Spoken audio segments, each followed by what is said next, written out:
we picked these potatoes. So our potatoes are really small. A lot of them are because our potato plants got too wet in the summer, and so it didn't make the soil happy.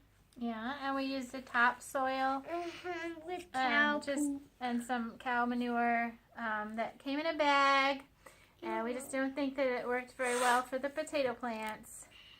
Yeah. So even though that topsoil was organic, and the cow manure was organic, but it just wasn't the right thing for the potatoes to be growing in. Right? Angie, let's put it that down, had cow sweetie. poop on it. Let's put it down. Okay. Got this is our only big one. Halfway through this summer, a lot of our big, tall potato plants started just dying out. Yeah. And then we got a few extra sprouts and just little potatoes. Okay. That's all. Bye.